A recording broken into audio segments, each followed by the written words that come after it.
Baik, teman-teman semua, di sini kita akan belajar di pertemuan ini adalah tentang regresi, begitu ya, terutama regresi linier, gitu ya. Untuk saya hanya akan jelas saja, ya, intinya bedanya apa sama regresi linier. Kemudian bahasan kita apa saja hari ini? Kita sebelum masuk ke regresi, mungkin saya akan mengulang kembali gitu ya terminologi beberapa jenis machine learning ini apa saja, kemudian istilah dalam machine learning, kemudian kita masuk ke regresi linier, kemudian kita masuk ke error, kemudian minimasi error. Nah, di jenis-jenis machine learning dulu. Mungkin kemarin sudah sempat dibahas jelas ya teman-teman ya. Apa namanya, machine learning itu ada apa aja sih gitu ya. Ada apa namanya, ada supervised learning gitu ya, yang akan kita bahas nanti di apa namanya perkuliahan machine learning ini gitu ya, bahwa dia akan mengklasifikasikan gitu ya berdasarkan dia punya label. Nah kemudian kalau unsupervised learning gitu ya, dia adalah mengelompokkan data sendiri karena apa, nggak punya label. Algoritmanya apa aja contohnya? Dari vertical clustering gitu ya. Kemudian sebenarnya kalau teman-teman kemarin di hierarchical clustering itu ada macam-macam juga begitu ya. Ada yang apa namanya, dari itu dipotong-potong, ada dari potong-potong menjadi ya. Nah, kemudian ada semi supervised ya, semi supervised, semi gitu ya. Ini adalah gabungan supervised sama unsupervised. Contoh algoritmanya adalah deep belief network. Nah, contohnya lagi mungkin aplikasinya teman-teman sering pakai Google Photos atau apa gitu ya, disuruh ngasih tanda ini siapa sih gitu ya. Oh ini Nurul gitu ya, ini si X, ini si Y. Nanti kalau ada foto-foto lagi gitu ya, sama dia langsung di apa namanya, masukin atau dikelompokkan ke dalam, oh ini dia memprediksi sendiri gitu ya, mengkelompokkan, oh ini foto-fotonya Nurul, ini foto-fotonya si A, ini si B gitu ya. Nah, kemudian selain itu ada RL, reinforcement learning. Dia adalah apa, model yang belajar menggunakan sistem reward and punishment. Kalau benar di reward, kalau salah dia di punish ya. Nah, di sana dia akan punya 4 komponen: action, agent, environment, sama reward. Nah, ini contohnya adalah aplikasi AlphaGo, permainan Go ya teman-teman, kepada biasa gitu ya, main Go gitu ya. Nah, ini yang dikembangkan oleh Google. Kemudian bahasan berikutnya adalah istilah dalam machine learning. Sebelum kita masuk ke macam-macam gitu ya, teman-teman tadi ingat apa itu supervised learning? Yang tersupervisi gitu ya, supervisinya yang mensupervisi siapa? Label. Kemudian bahwa sistem machine learning dia mempelajari cara menggabungkan masukan untuk menghasilkan prediksi yang berguna pada data yang tidak pernah dilihat sebelumnya. Ya sebenarnya apa? Sebenarnya dia itu membangun model. Kalau zaman dulu gitu ya, zaman dulu kita biasanya apa namanya, punya data gitu ya, kemudian kita punya aturan gitu ya, punya rule gitu ya, jika gini maka begini dan sebagainya gitu ya, masukkan ke apa namanya, pemrograman atau mesin gitu kan, maunya nanti keluar output. Nah, kalau di machine learning zaman sekarang ini enggak ya, atau label gitu ya. Nah, kalau zaman sekarang masukkan data sama labelnya ya, belajar, dapat apa? Dapat rules-nya atau modelnya. Rules misalnya kalau decision tree gitu ya. Decision tree itu kan sebenarnya bisa dibentuk rule ya. Nah, misalnya jika Jika seks sama dengan perempuan, maka dia misalnya pilih apa gitu ya, makan apa. Jika seks sama dengan laki-laki, misalnya kemarin, nanti dia akan naik bis dengan apa.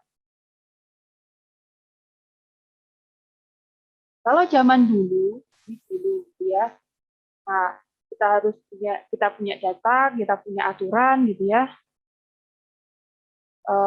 Kemudian masukkan ke program gitu ya, dapat hasil. Kalau machine learning, kita punya data, kita punya label gitu ya di klasifikasi ini, masukkan ke machine learning, ke mesin gitu ya, kita dapat rules atau model. Kemudian apa? Rules atau modelnya bisa dipakai lagi. Maksudnya bagaimana? Kalau kita inputkan data baru, dia bisa ngasih output. Begitu. Jadi nggak cuma berdasarkan aturan, tapi memang rules atau modelnya ini diperoleh secara otomatis dari data yang berlabel atau output gitu ya, atau yang tanpa label berarti klasifikasi, clustering gitu ya kalau nggak ada labelnya. Nah, ini adalah yang baru gitu ya kalau pakai machine learning. Nah, kemudian terminologi dasarnya apa? Bahwa label adalah hal yang kita prediksi atau variabel Y. Atau apa? Gampangnya adalah dependent variable. Dependent variable. Dependent itu apa? Tergantung gitu ya. Kalau independent tidak tergantung ya. Kalau dependent masih tergantung. Tergantung. Kenapa Y-nya tergantung? Karena tergantung X-nya gitu ya. Nah, fiturnya apa? Kelasnya Y. Kita punya ciri-ciri nanti kelasnya apa. Misalnya kayak teman-teman masih ingat di decision tree dulu bahwa lihat gendernya, lihat jumlah mobilnya, lihat penghasilannya, akan ketahuan si Y apa, si Y dia naik apa gitu ya. Kalau yang kemarin teman-teman masih ingat decision tree. Nah, bahwa gender, jumlah mobil, penghasilan ini adalah independent variable. Independen. Diri sendiri. Nah, tapi naik apa? Nah, kita memutuskan dia naik apa ini adalah Y atau dependent variable. Tergantung sama apa? Tergantung penghasilannya berapa dulu. Dia punya mobil berapa banyak, dia gendernya apa, gitu ya. Nah, jadi makanya namanya dependent variable. Nah, kemudian bahwa si label tersebut bisa seperti harga gandum di masa depan, gitu ya. Ada ciri-ciri seperti ini. Kemudian kira-kira di mampu memprediksi harga gandumnya berapa. Kemudian jenis binatang yang ditampilkan di dalam gambar, gitu ya. Dan ini anjing atau kucing atau apa, gitu ya. Arti klip audio atau tentang apa saja. Nah, misalnya contohnya tadi, mau naik apa? Naik mobil, naik bis, atau naik kereta. Gitu. Kemudian berikutnya adalah fitur. Fitur apa fitur? Fitur adalah variabel masukan. Variabel X kalau dalam regresi linear. Apa ini? Ya, X1, X2, dan seterusnya. Tadi gender, gitu ya. Nah, dan itu ada apa lagi tadi contohnya, dan sebagainya. Ini adalah independent. Independent variable. Nah, di machine learning nanti bisa saja kita pakai fitur tunggal, X-nya cuma satu. Bisa juga jutaan fitur. X1, X2, sampai seterusnya. Sampai sejumlah N gitu ya. Jumlah fiturnya berapa. Nah, contoh. Contoh kita mau mengklasifikasi apakah suatu email, ada email masuk nih. Spam bukan ya gitu ya. Ada email masuk. Ya, kelasnya adalah spam atau satu gitu ya. Non-spam atau 0. Kalau spam dia 1, non-spam dia 0. Nah, kemudian mungkin fiturnya bisa saja yang dipakai adalah apa? Fitur yang pertama adalah apa? Kata-kata dalam teks email. Fitur yang kedua, kita bisa lihat alamat pengirimnya. Kemudian yang ketiga bisa waktunya, ya, waktunya. Kemudian yang berikutnya adalah email berisi frase clickbait. Mungkin dia adalah apa? Kemungkinan dia adalah spam gitu ya. Kemudian ngirim-ngirim email di tengah malam ya siapa gitu ya. Kemungkinan ya. Kemudian alamat pengirim. Jadi mungkin apa namanya berdasarkan label mungkin yang teman-teman suka lapor ini spam ini spam ini spam. Kemudian alamat tersebut akan didetek sebagai spam. Termasuk kata-kata dalam teks email begitu ya. Kalau dia ngiklan-ngiklan dan sebagainya mungkin apa namanya isinya spam. Nah, kemudian istilah berikutnya adalah contoh atau sampel. Sampel ya atau example ya gitu ya. Nah, contoh atau sampel adalah sampel data tertentu X. Nah, bahwa contoh atau sampel itu bisa jadi dua kategori. Contoh yang ada labelnya atau contoh yang tidak ada labelnya. Gitu. Nah, contoh yang berlabel mencakup apa? Ada fitur, ada label. Ada X, ada Y. Contohnya tadi apa namanya email tadi mau masukin apa mau dideteksi sebagai ini spam atau bukan sih gitu ya. Nah, berarti dia apa namanya kalau dia punya kelas berarti spam sama bukan spam. 1 0 gitu ya atau spam non spam. Dia punya label. Oh, email email A gitu ya. Email A spam.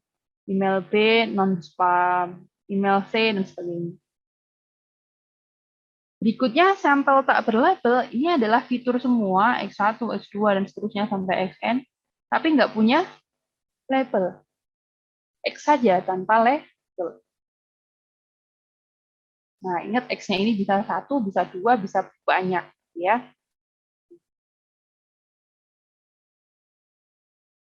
Kemudian, contoh, ini adalah contoh sampel gitu ya, contoh sampel harga perumahan di California. Nah, berdasarkan fiturnya, misalnya adalah apa namanya, ini adalah harga rumah, ini adalah apa namanya usia rumahnya, kemudian total rooms ini apakah mungkin luas ruangan atau bagaimana gitu ya, kemudian total bedrooms, kemudian ini adalah labelnya, harganya berapa, gitu. Ini datanya punya label. Labelnya ini angka-angka gitu ya, nggak cuma 01. Nah, kemudian yang bawah ini adalah apa? Contoh harga perumahan di California tapi nggak pakai label. Nggak ada median house value-nya. Cuma apa? Cuma ciri-ciri saja. Buat apa nanti? Mungkin akan di-clustering. Ya. Nah, apa namanya? Bahwa setelah kita melatih model dengan contoh berlabel, gitu ya, kita bisa pakai untuk apa? Memprediksi label. Kalau kita pakai data yang ini, yang ada labelnya ini, gitu ya. Nah, buat bikin model nih. Nah, berarti nanti kalau modelnya sudah jadi, gitu ya, kita input baru, gitu ya, dia bisa mengeluarkan label, bisa memprediksi. Oh, kalau kira-kira usianya sekian, total rooms-nya sekian, total bedroom-nya sekian, dia bisa ngasih apa? Nah, harga rumahnya sekian. Nah,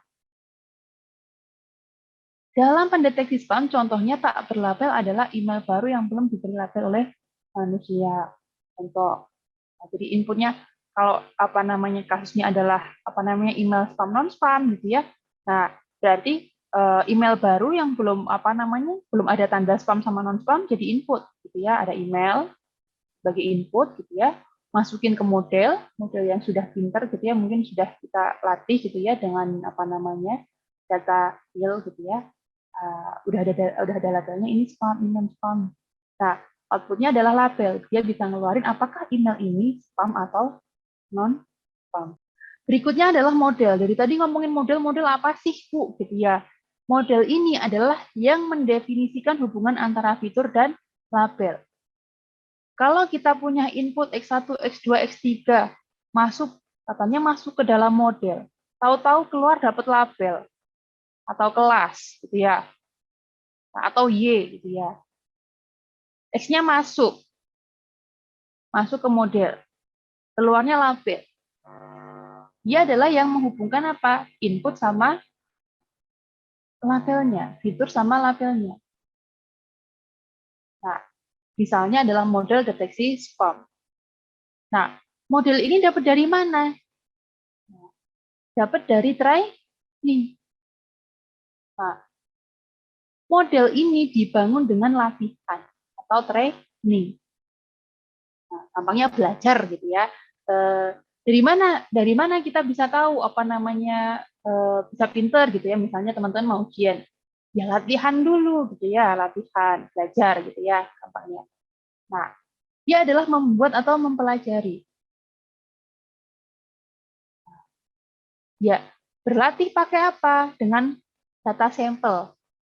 Sampel tadi atau contoh yang ada labelnya misalnya ya. Nah, kemudian memungkinkan model mempelajari hubungan antara fitur dan label secara bertahap. Ini yang akan kita bahas supervised learning gitu ya. Jadi kita punya sampel gitu ya, ada labelnya, kemudian dipakai untuk training atau belajar. Tampaknya teman-teman seperti latihan soal, bayangkan. Nah, yang soal, tapi yang akan teman-teman bangun adalah model atau konsep untuk disimpan ke dalam apa namanya pikiran. Kenapa nggak ngapalin jawaban? Karena nanti overfitting. Kalau teman-teman masih ingat pelajaran yang pertama kemarin, jangan sampai overfitting. Jangan sampai apa? Cuma bisa nyocokin kalau sudah pernah dapat soalnya bisa ngerjain, kalau belum nggak pernah dapat soalnya nggak bisa ngerjain. Nah, itu berarti modelnya overfitting. Nah, bahwa yang maunya adalah model atau konsepnya yang dipelajari.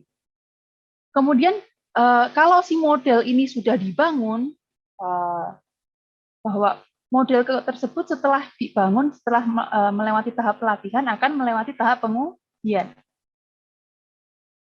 Kalau sudah latihan nih, diuji. Pakai data baru, labelnya nggak ditunjukkan gitu ya, labelnya tak berlabel makanya. Masukin data tanpa label gitu ya, datanya saja gitu ya, data fiturnya saja X1, X2, X3 dan seterusnya, masuk ke dalam model, kemudian dia harus apa? Memprediksi. Dia harus membuat prediksi. Labelnya apa? Kelasnya apa? Y-nya apa? Gitu. Nah, contohnya tadi median host value.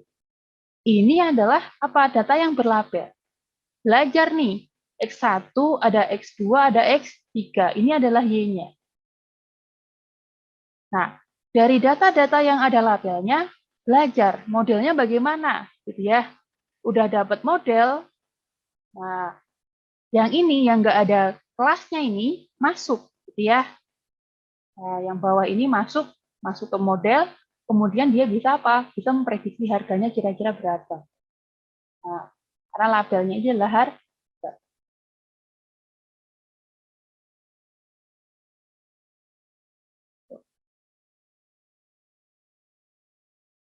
Berikutnya, istilah berikutnya, regresi versus klasifikasi. Nah, model regresi ini akan memprediksi nilai yang kontinu. Contohnya tadi, harga rumah. Harga rumah misalnya bisa 72, 343, kemudian bisa berapa? 65, 320, bisa apa lagi dan seterusnya.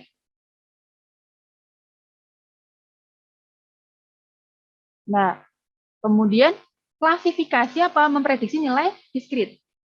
Contoh, spam, non-spam. Diskrit gitu ya, jelas. Kalau nggak satu ya 0 gitu ya. Kalau nilai kontinu ini bisa berapa aja begitu ya.